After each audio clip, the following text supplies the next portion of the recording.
right, well, good afternoon, everyone. Got quite a bit to cover at the top here, so appreciate you hanging in there with me. First up, I'd like to highlight that the Department of Defense continues to work closely with FEMA, the state of Hawaii, and other federal agencies in support of the coordinated response to the Maui wildfires. This includes U.S. Army Pacific Command's overall leadership of 9 approved mission assignments from FEMA. And as part of those efforts, Joint Task Force 5.0 continues search and recovery activities with Hawaii National Guard teams, FBI, and the Defense POW MIA Accounting Agency, while the Hawaii National Guard also continues providing 24-hour support to local law enforcement.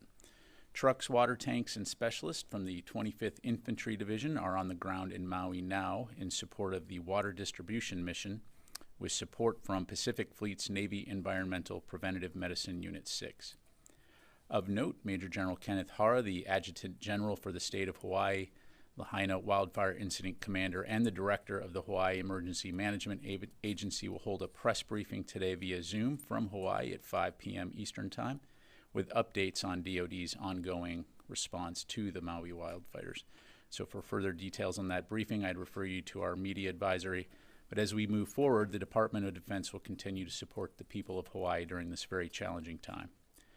Separately, as you know, Hurricane Idalia made landfall yesterday in the Big Bend area of the Florida Panhandle as a Category 3 hurricane, with maximum sustained winds of 125 miles an hour and record-breaking storm surges.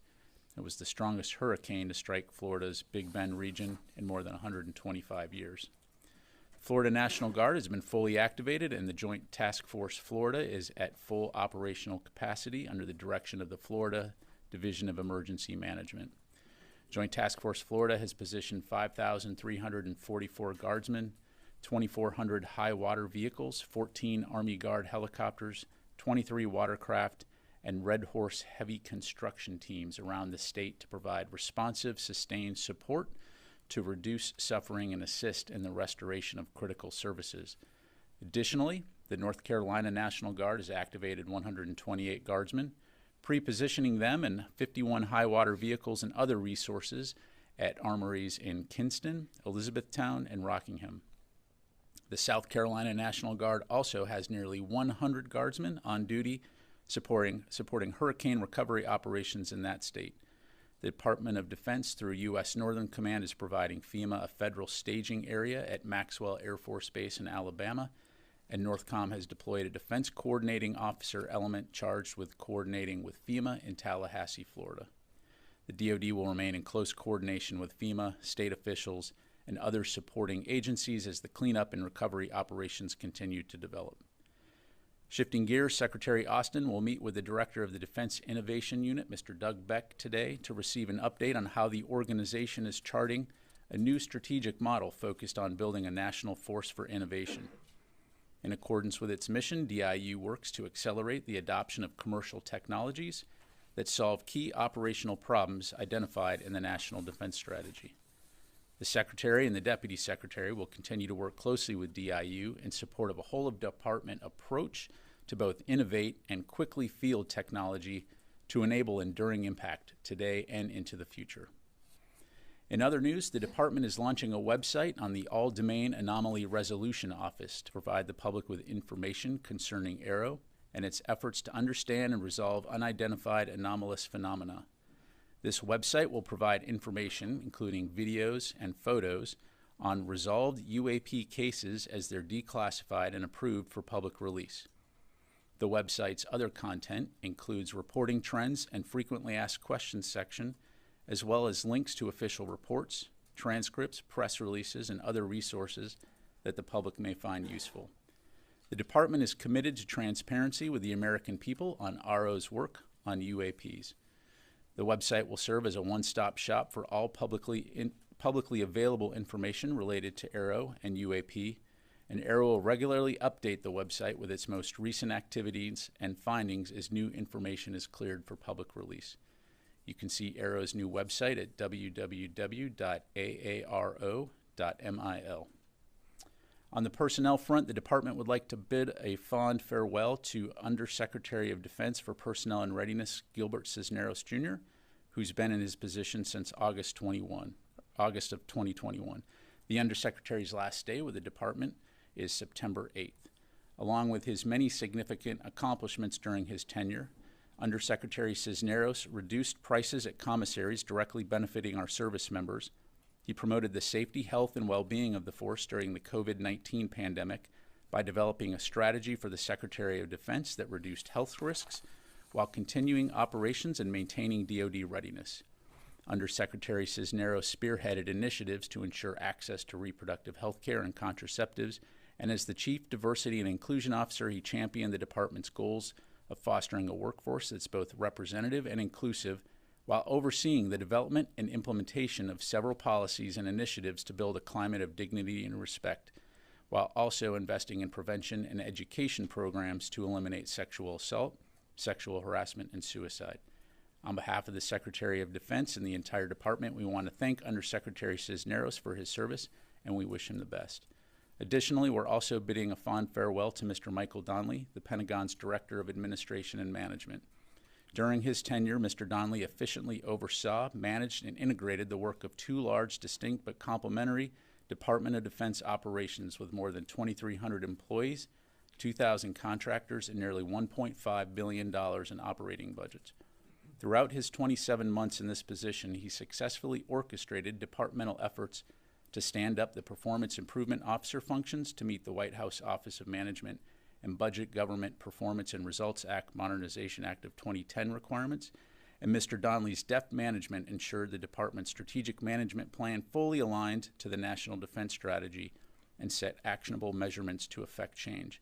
Again, on behalf of the Secretary of Defense and the entire department, we want to thank Mr. Donnelly for his service and wish him well. Finally, let me conclude by highlighting that today marks 2 years since the end of the war in Afghanistan. As you may have seen, Secretary Austin released a statement earlier today in which he highlighted the valor, patriotism, and selflessness of the American service members and civilians who fought and served in Afghanistan over the course of 20 years. The Secretary underscored the service and sacrifice of those we lost, stating, quote, "We bow our heads today in memory of the 2,461 U.S. service members who never made it home, including the 13 courageous troops taken from us in the attack at Abbey Gate in the final hours of the war. We also remember the hundreds of service members from allied and partner countries who lost their lives during this 20-year war," end quote. In closing, Secretary Austin emphasizes that the war in Afghanistan is over, but our gratitude to the Americans who fought there is unending. The full statement can be found on the DoD website. And with that, I'll be happy to take your questions. Go ahead and start in the room here with Idris. Just speaking about Afghanistan, Congressman Mills introduced articles of impeachment against the Defense Secretary because of the withdrawal from Afghanistan and what he says were, some intel that was ignored. Has the Secretary spoken with the Congressman since the articles of impeachment were introduced, and is he concerned that he could be impeached? Yeah, thanks, Idris. So they have not spoken. And in terms of those articles, I'm not going to discuss any proposed or pending legislative actions. What I would say, though, is that there is no one who cares more deeply for the well-being of service members and their families, whether it's serving today or whether it was serving in Afghanistan, than Secretary Austin. Is there a reason he hasn't tried to reach out to him? Does he believe the articles are don't have merit, or what's the reason? Again, I'm not going to comment on any proposed or pending legislative actions. Hey, Tom. Hey, thank you. Staying on Afghanistan, I did read the statement by the Secretary. Are there any, today is obviously a significant anniversary. Are there any ongoing kind of lessons learned or, reflections on what happened in the last 20 years? Like, what's the ongoing process for the Pentagon in terms of what they learned from those 20 years of conflict? Yeah, sure. Well, from a Department of Defense standpoint, inherently we are an organization that learns from all of our operations, to include those in Afghanistan.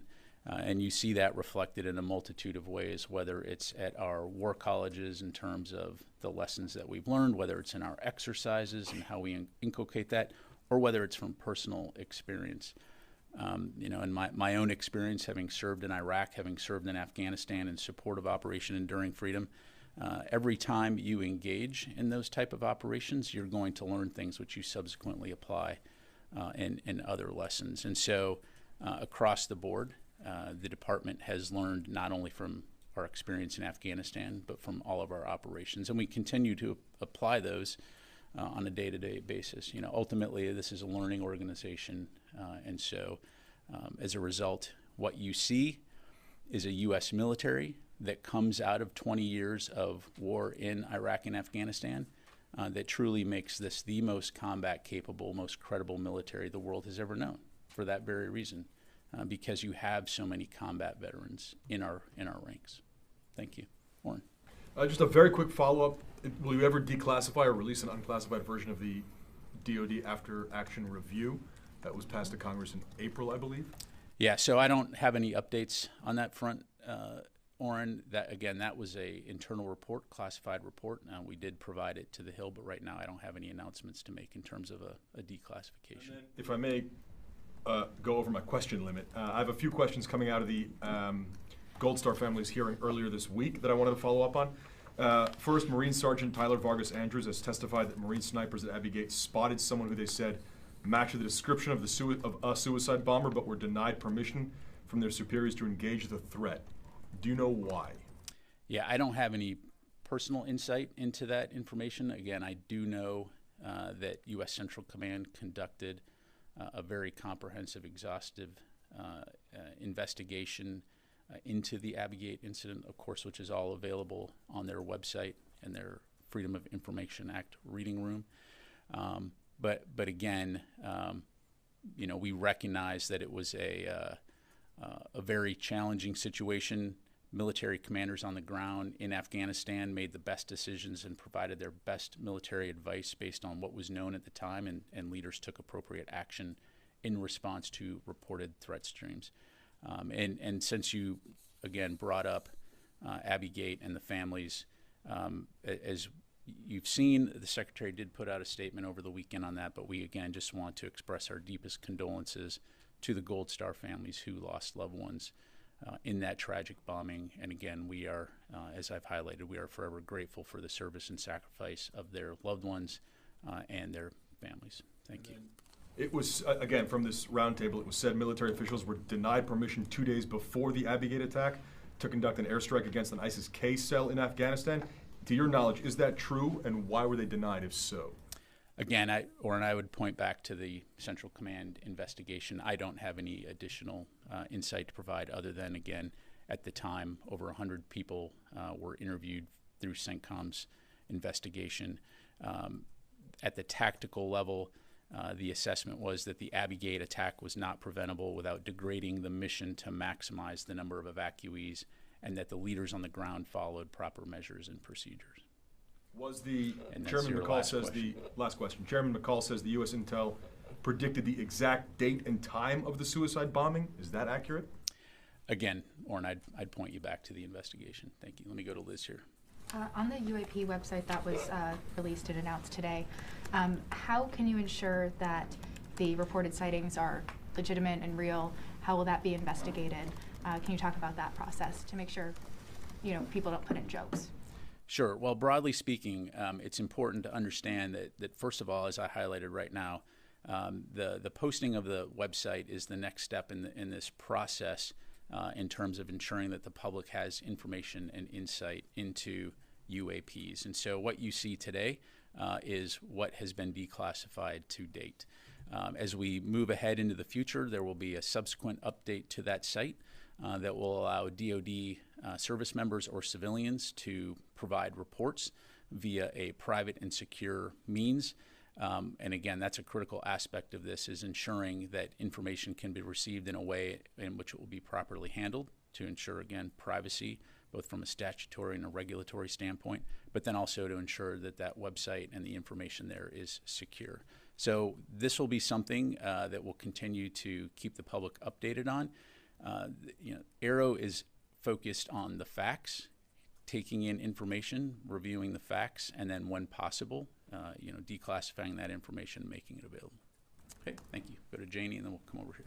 Thank you, General. I have two questions, one on North Korea, one on Russia.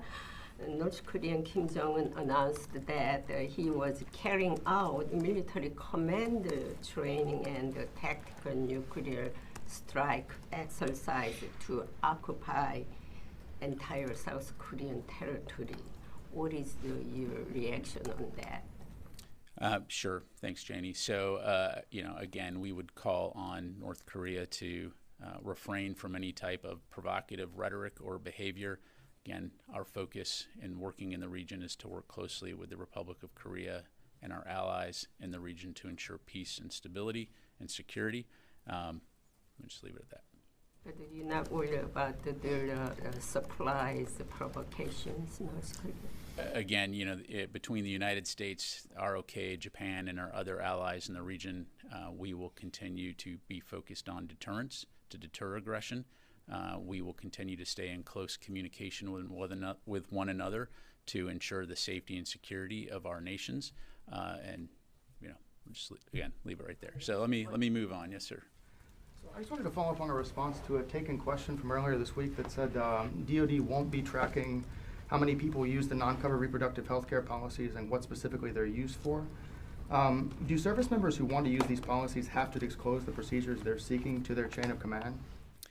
Yeah, thanks for the question, Will. So we'll come back to you with some more specifics, but it's important to understand that the Department of Defense sets the broad policy, and then the services will provide the specific instructions on how to implement those policies. A lot of this will come down in terms of being respectful of an individual's privacy in terms of how they plan to go about requesting, whether it's personal leave versus requesting reimbursement from the department. And so ensuring that there's processes and procedures in place, one, to protect the individual member's privacy, but also at the same time ensuring that we can account for readiness and personnel accountability. And so, again, we'll have more to provide on that. I'll take that question for you. The broader issue I was getting at is there no way to anonymously collect this data? It's pretty key data points, how many people are using the policies and what they're using them for. So if there's any way to release that, that would be yeah. So and to your question, I think we did answer that in the taken question that we provided. So from a policy standpoint, the department will track the number of days used by service member, will track the aggregate total dollar amount used by service members, the aggregate total dollar amount used by all authorized travelers, whether it's service members, dependents, non-medical attendants, and accompanying dependents. Because again, individual cases may vary, and so, just leave it there. Okay, go to Tony and then go to the phone. On the website, I just want to be clear, civilians can access it, but they can't post their UFO, UAP photos or video on the site. Is that right? That's correct. More topical. The Pentagon is preparing for a CR, like the rest of Washington. Can you give a sense of some of the preparations going on? OMB today sent up a list of anomalies, must-fund stuff, that includes the Columbia-class submarine and extending personal protection to former officials. Are those the major planning actions at this point, or are there more contingency planning plans in the works? And what impact will a CR have, either 6 month or 1 year, on Ukraine spending? Yeah. So at this point, Tony, I don't want to get into hypotheticals per se when it comes to potential actions by Congress. We are, of course, hopeful that Congress can reach a funding agreement before the end of the year. As you've heard us say many times before, we do need predictable, adequate, sustained, and timely funding. And so the best way that Congress can support the department is to pass a full year appropriation on time. Again, as it relates to Ukraine, right now we feel confident that we'll be able to continue to support Ukraine with the capabilities that it needs. But in the event we do hit a CR, we'll of course have more to say then. On the website, I just want to be clear, this is not something the public can voluntarily post what they think are UAP episodes. This is DoD, it's like a repository of what you've already disclosed There are all right, a couple of phases here. So what you have today is information from Aero that has been declassified as it relates to looking into UAP reportings. The next step will be in the relatively near future enabling service members and civilians, DoD civilians, who have reports to make regarding UAPs to be able to submit those for consideration and review by Aero. As it relates to the public being able to provide inputs, that is something that we will look to do in the future, but I don't have an estimate right now in terms of when the public will be able to submit reports in terms of private citizens, for example. Thanks very much, sir. Thank you. And then I really am going to go to the phone. On the Aero question, it's also under our understanding that the program itself is now going to be under the purview of Deputy Secretary Hicks. I'm just wondering what that changes operationally about Aero and about the way it functions. Yeah, well, operationally, it doesn't change the way that Aero functions, other than, again, it highlights the importance of the program to the department and the fact that it has the Deputy Secretary's full attention to ensure that she's able to advocate and fight for the resources that they need in order to conduct their mission. And Congress mandated that you all share what is unclassified on that website. There was an amendment to the NDAA sponsored by Senate Majority Leader Chuck Schumer that would have the National Archives declassify its UAP or UFO records. Is Aero going to be doing that as well, looking to declassify some of the information that it has? Yeah, let me take that question because I don't know the answer to that. We'll come back. I have one more if you may Third just one. indulge me. All right. The whistleblower who came forward, former Air Force Intel officer David Grush, the claims that he made in Congress in that congressional hearing were based on interviews he said he had done with 40 people as he was reporting to Aero as well. Are any of those reports going to be published on this website, those interviews, or would any of those people who he allegedly interviewed be made available to Congress? Just to clarify, the interviews that he himself conducted? He said that information that he had was based on interviews that he had done or spoken to people, 40 people or more. I'm just wondering if any of those... Yeah, so again, as I understand it, Aero is very willing to take any inputs or information and to investigate into claims of UAP. And so if that information is made available to the department, certainly we'll take a look at it. In this particular individual's case, I do not know whether he has provided it to Aero to review or not. But again, broadly speaking, this office, for obvious reasons, is going to take this mission seriously. They are taking it seriously, and so would be willing to look at anything that's provided. So thank you very much. All right, let me go to the phone, then I'll come back to Brandy here. Chris Gordon, Air and Space. Thanks, Pat. Two questions, one on China and one on Afghanistan. A spokesman for the Chinese Ministry of Defense said, quote, military-to-military communication between China and the United States has not stopped. Additionally, China's defense ministry said there was, quote, effective, unquote, communication.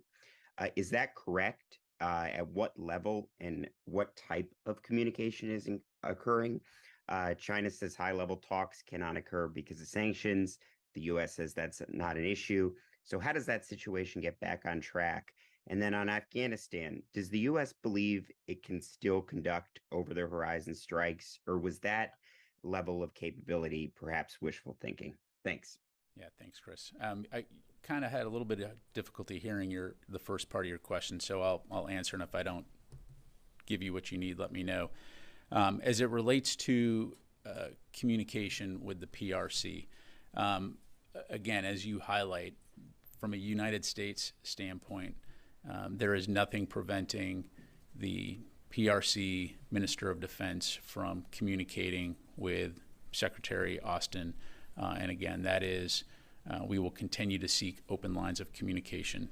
I will highlight that Admiral Aquilino, the Indo-PACOM commander, recently met with PRC officials at the 2023 Chiefs of Defense Conference in mid-August in Fiji.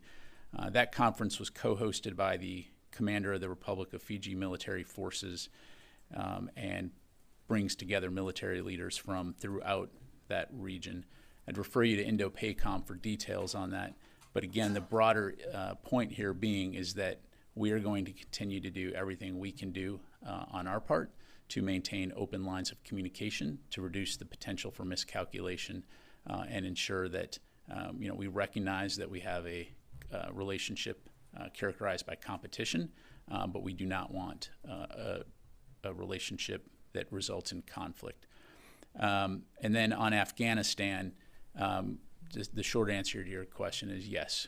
We do maintain over-the-horizon capability, and we'll take appropriate measures as necessary when it comes to safeguarding our homeland and protecting our national interests. Thank you.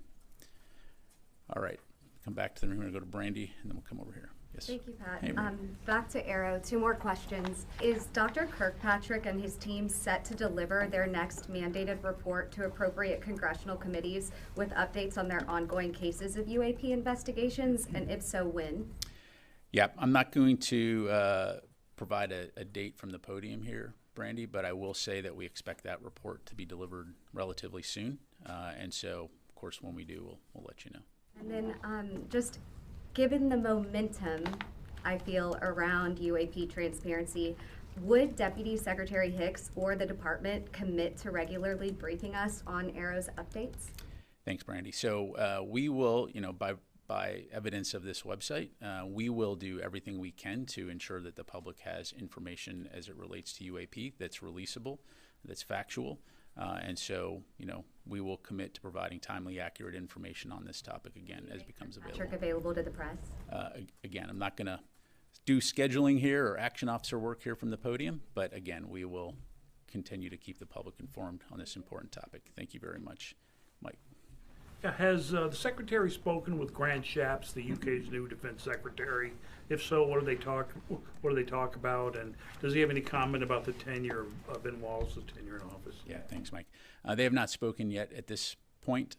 Secretary certainly does look forward to talking to the new minister as soon as their schedules align, and that's something that we can put together. Obviously, the United Kingdom is one of our closest, if not closest, allies in the world, and so we look forward to a fantastic, continuing the fantastic working relationship that we have. Thank you. Sir. On the presidential unit commendations that were announced today, can you say whether the National Guard units, specifically the National Guard units from Minnesota and Vermont, are also being awarded the presidential unit commendations? Yeah, so in the statement that we put out today, it highlighted the units that have currently been awarded that recognition. I'd refer you to the services right now for their current statuses. That's not to say there won't be others, but that's just where we're at right now at this point in time.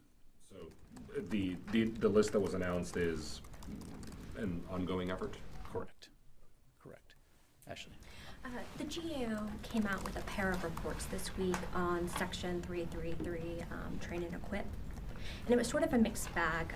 It was 75% of projects over the past couple of years have been delayed, and some of the equipment has been showing up in the countries as faulty. What steps is DoD taking to sort of address some of the problems that the GAO has found?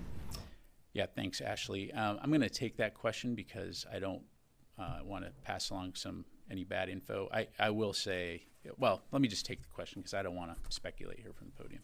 Take it. Could you also add in some information about how potentially DoD and state are working to sort of enhance their cooperation on the projects as well? Absolutely. Thank you. Wafa. General, today OIR in a statement reaffirmed commitment to supporting Syrian defense forces in the enduring defeat of Daesh. Of course, what's meant here is Syrian Democratic Forces, right? Correct. And also, my question is, what's your assessment, what's the department assessment of the situation in Syria in light of the recent violence in northeast Syria? And did you notice any change in the movement of Daesh there? And also if there's any change in the U.S. troops posture in Syria? Sure. So broadly speaking, for a more granular level of understanding of the situation on the ground, I'd refer you to CJTF OIR. As you know, our focus there continues to be on the enduring defeat of ISIS. No force posture changes to my knowledge at this point in time in terms of the focus on that mission there, and as you highlight some of the violence sort of separate from the defeat ISIS mission. Again, I don't have any specific comments on that other than to say our sole reason to be in Syria right now is again focused on the defeat ISIS mission. Thank you very much. Tom, we'll go here. Thanks, Pat. Two follow-up questions to the announcement yesterday on the new package for Ukraine. Where is the cost of transporting the materials found? Is that part of the, in this case, the $250 million, or is that a separate cost that appears elsewhere? And my second question on that. Yeah, it's part of the Presidential Drawdown Authority. The 250 that would cover the cost of them. Okay. My second one, I can't put on an Air Force hat like you do. Where will the Sidewinders be used on what kind of aircraft? Tom, I'm not going to get into how the Ukrainians specifically are going to play. I'm asking about like what kind of planes are they adaptable to?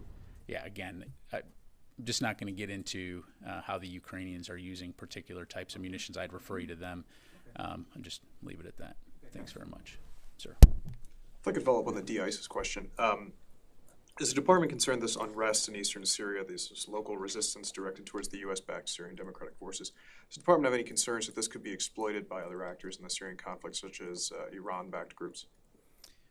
Anytime there is a distraction from the defeat ISIS mission, obviously that's a challenge. But again, I think we're confident right now that we will be able to continue to work with the international coalition to stay focused on the defeat ISIS mission.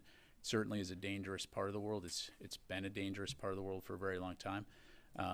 But again, we will stay focused on the mission at hand. If U.S. forces are attacked, will the department respond?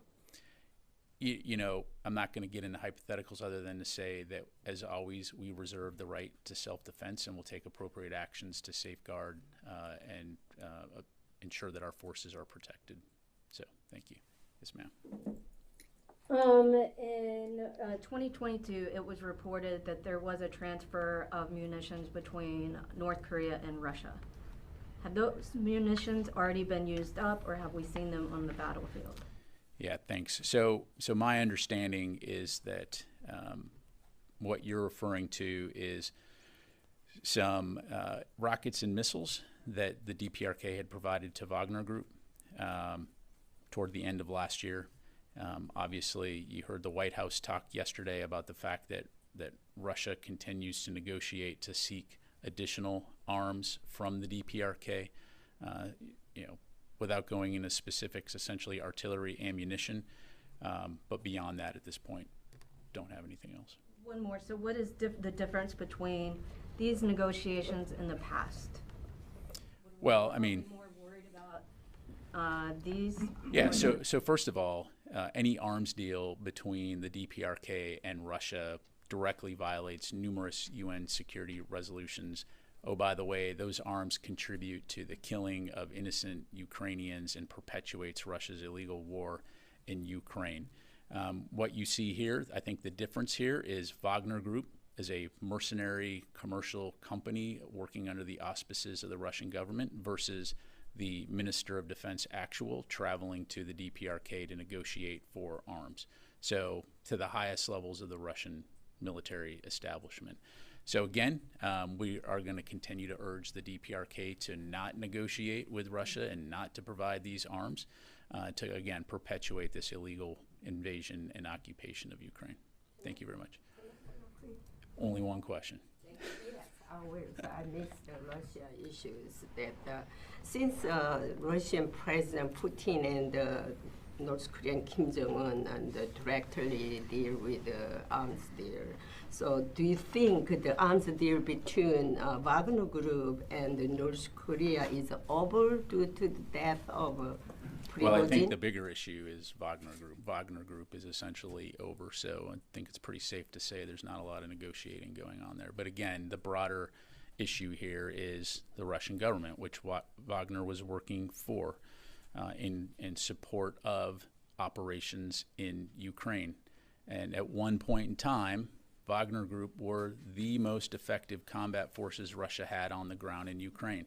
And they've essentially been removed from the battlefield as anything even remotely being significant in terms of combat capability.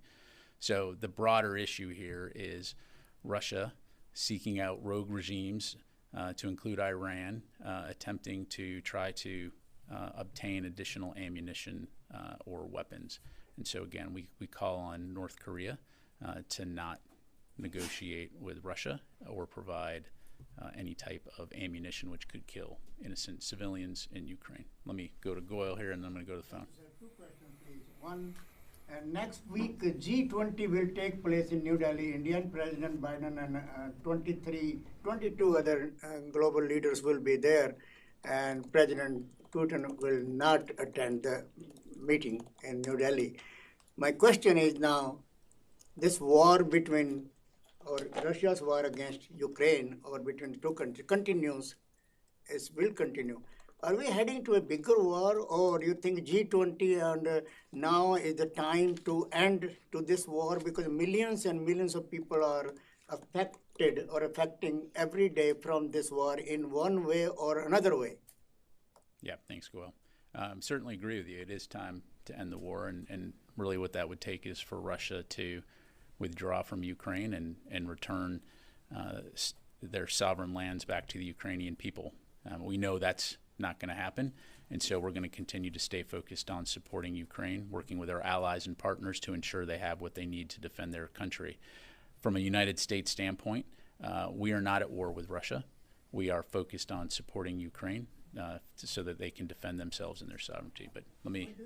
Out of this, that President Putin will not be among these 22 leaders for this important G20 meetings. I think that's a question for Russia. Yeah, go ahead, I got to move on. Let me go to James. Today, in Secretary Austin's statement about Afghanistan, he mentioned Operation Afghan Allies Refuge, where we evacuated 124,000, and I think 78,000 of those were Afghans who entered the U.S. under humanitarian parole, but that status was only for 2 years, and a lot of those Afghans that they rescued, which we lost 13 Americans for, are now under looming threat of being deported back to Afghanistan, which seems to run counter to what that mission was intended to do. And so I'm wondering if the Pentagon supports some of these proposals in the Afghan Adjustment Act, which would,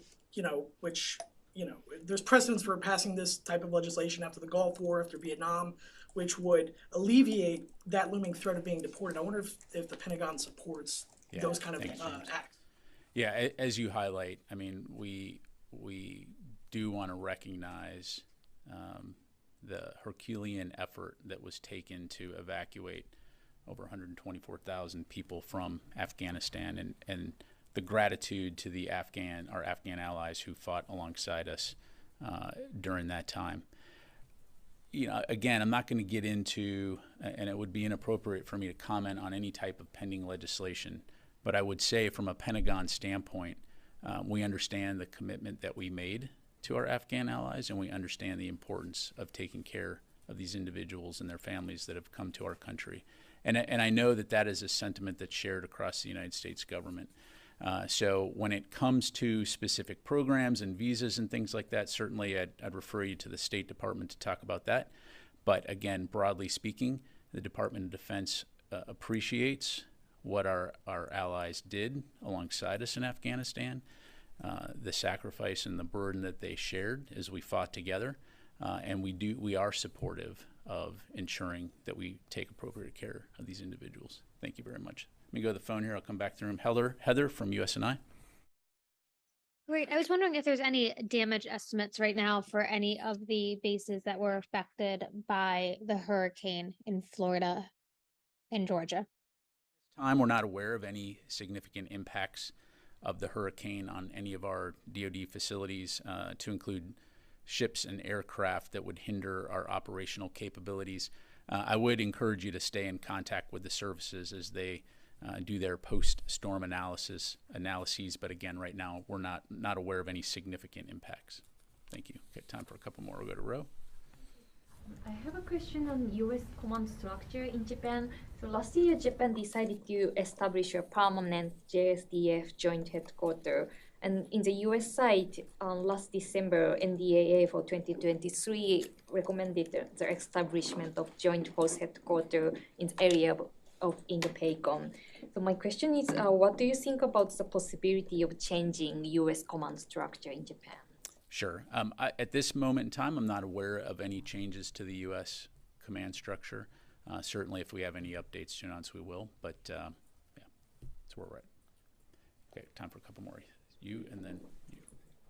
Yeah, so continuing on the hurricane in Florida, on social media, the Florida State Guard, the Florida State Defense Force, which is separate from the Florida National Guard, said they're helping respond to the aftermath of the hurricane as well. Do you have any details on if and how they're integrating with the Florida National Guard or dividing and conquering their response? Yeah, I really don't. I'd have to refer you to the state of Florida for any questions on that. And then I'm sorry, I know I pointed at both of you. Yes, sir. Thank you, General. On the coup in Gabon, real quickly, do you have any updates regarding the situation on the ground and the safety of President Bongo and his family? I don't have any updates to provide beyond what you've heard the White House and State Department say. Obviously, we're continuing to follow the developments there closely. All of our DoD personnel assigned to the embassy are accounted for and safe. So as we have significant updates to provide, we certainly will. And then last question will go to Tony. The Aquilino meeting with the PRC official, did DoD, do you read any particular significance into that, given that you've had a lot of difficulty communicating with PRC on a lot of issues, including Secretary Austin? Might this be the beginning of more ongoing dialogue, or too early to tell? What's your take? Yeah, I mean, I would certainly hope so, because as we've said from the very start, I mean, we are always going to keep the lines of communication open. Communication is important, particularly when you have two large militaries operating in the same area, and it's important that we have those channels of communication to prevent potential miscalculation. And so, in terms of reading into this, again, I'm glad to see that that the PRC is willing to engage from a communication standpoint, so that we can keep those channels open. This is the first time, though, in a number of months or years that any kind of dialogues occurred between the U.S. and PRC? No, that I wouldn't say that that's accurate. As you know, Dr. Ratner recently did a bilateral discussion, and there's been communication at lower levels, but certainly we welcome that higher level communication between the commander of Indo-Pacom and PRC officials, again, to keep the channels of communication open. Thanks. Hey, before we conclude, I would like to just take a quick moment to recognize one of our longtime defense correspondents, Paul Shinkman at U.S. News and World Report, who is taking a hiatus from journalism to pursue a new opportunity in government. Paul had been with U.S. News since 2012, covering the U.S. military and national security issues around the world, to include in Iraq and Afghanistan. So on behalf of DoD, we want to wish Paul all the best in his next chapter and express our thanks for his efforts to report on and inform the public about the activities and the operations of America's military and our Department of Defense. Thank you very much, ladies and gentlemen.